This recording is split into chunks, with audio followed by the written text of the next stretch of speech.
Kaixo, ni Aratz Losada Perez naiz, oñatiarra, 40 urte, eta momentu honetan Match proiektuko arduro da.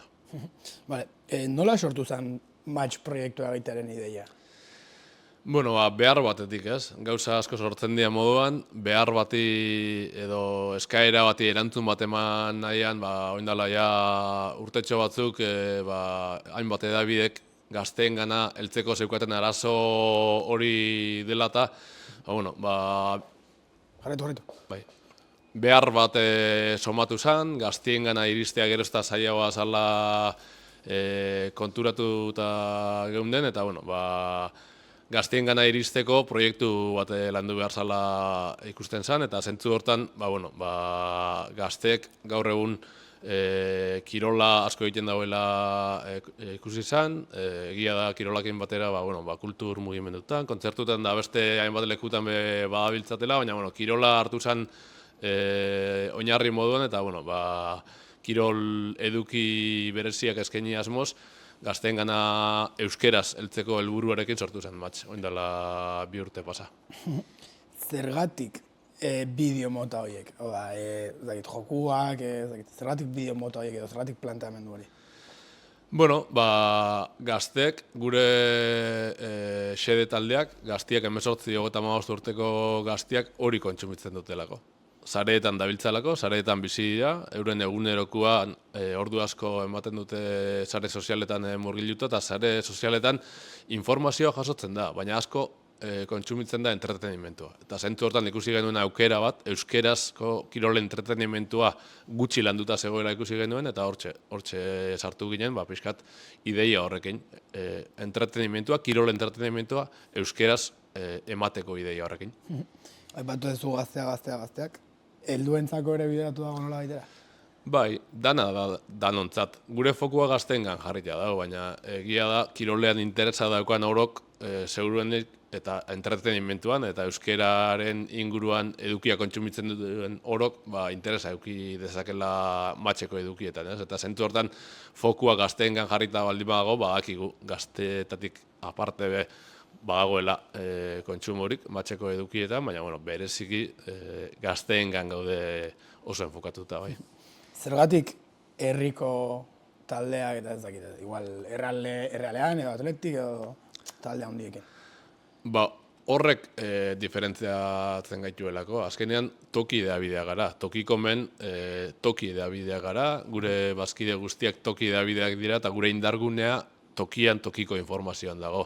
Azkenean talde handietan, ekitaldi erraldoi horretan bestelako komunikabide indartsuagoak eta handiagoak ere lana egiten dute sarri, eta guk nunbaitetik arrakasta baldin badaukagu gertutasun horretatik da, ez? Edabide txikia gara, herrietako, baieretako edabidea gara, eta horregatik garbi geneukan gure apostua tokiko kirol komunitate horretan zentratu behar zela. Esparru hori dagokionez, Euskal Herri guztia hartzen duzue?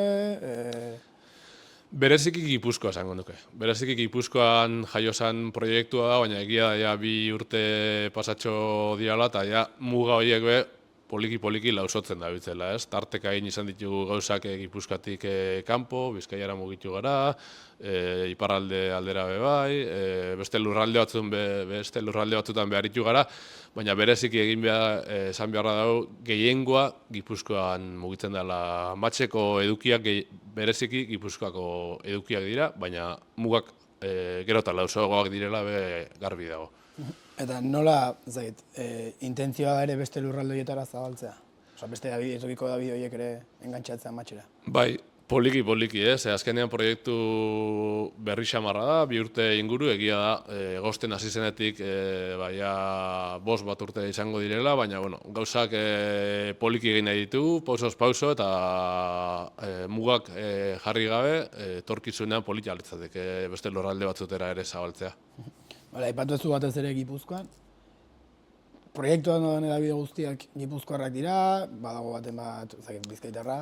Bai, momentuz 10 toki edabide daude proiektuan sartuta, guztia dira Gipuzkoarrak, eta horregatik hain zuzen aritzen gara Gipuzkoako lurraldean. Baina, bueno, gero sare sozialean bertan, match.eu zen tokikomeko Gipuzkoakoak ez diren beste hainbat hedabide badaude, eta, bueno, sare sozialean adibidez, bai daukagu pixkat muga hori ja zabalduta, ez? Bizkaiako, Arabako, edo beste lurralde batzutako toki hedabideen albisteak, kirol albisteak ere irakurgai daude match.eu zen, eta, bueno, zentzu hortan, erredakzio taldean, esan dezagun, Gipuzkoako 10 hedabide daudela, tokikomeko 10 hedabide, Noaua tartean, eta, bueno, ikusiko dugu, etorkizun batean beste lurralde batzutako hedabideak sartzeko aukerarik dagoen edo, ez?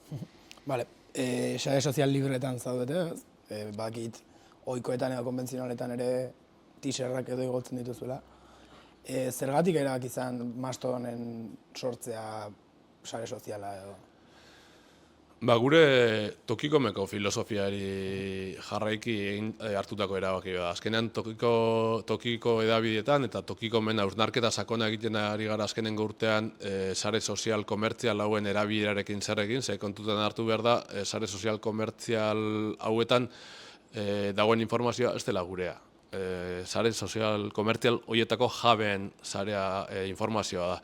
Eta guk zentzu hortan, guk gure komunitatea gertutik osatu nahi dugu. Eta horregatik egin genuen apustu, hain zuzen ere, sare sozial libre baten aldeko apostua. Guk egindako sare sozial badelako, euskeraz egindako sare sozial badelako, eta elkarlanean eraikidean zerbait delako, ez? Azkenean besteak gauza sare erraldoiak dira, baina beste pertsona batzuen eskuetan dauden sareak. Eta zentzu hortan guk toki hedabideetan, tokikoarengan apustu egiten dugun moduan, zentzu honetan be sare sozialean apustua hori izan da, guk sortutako euskarazko sare libre bat egitea, eta horra erakarri nahi ditugu gure ikusentzuleak. Azkenean, teaserrak bestetan jartzearen arrazoia hori da. Guk lehentasuna gure sare sozialari ematen diogu, gure sare sozialeko erabiltzaileak ikusi aldute gure eduki osoa, eta gero bestetan promozioa egiten dugu jenteak gurera erakartzeko. Eta adibidez zer egin behar du usurbildar batek Noahuako edukia ikusteko edo? Bueno, Noahuako webgunean kirolen horrian, noahua.eus/kirola sartzen bada hortxe bloke more bat ikusiko du, hor garbi identifikatzen da matxeko edukiak bertan daudela, eta gero bertan klikatu ezkero zuzenean eramango du erabiltzailea match.eus sare sozialera, ez?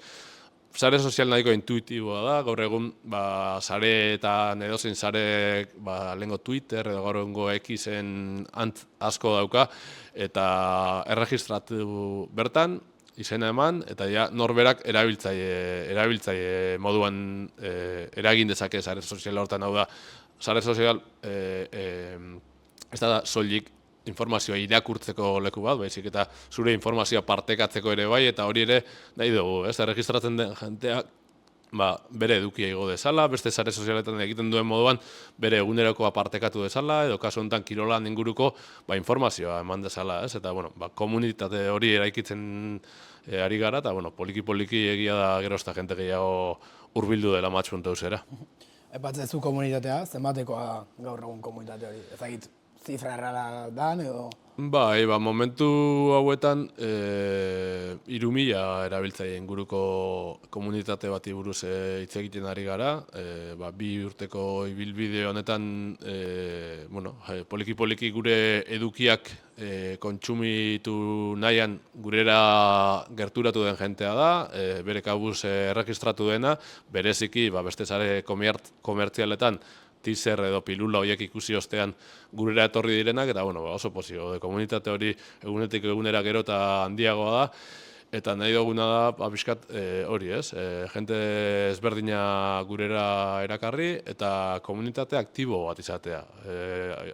Lehen aipatu dudana. Jenteak bere kirol erronkak, bere egunerokoa partekatzea, eta guztion artean eraikitzea.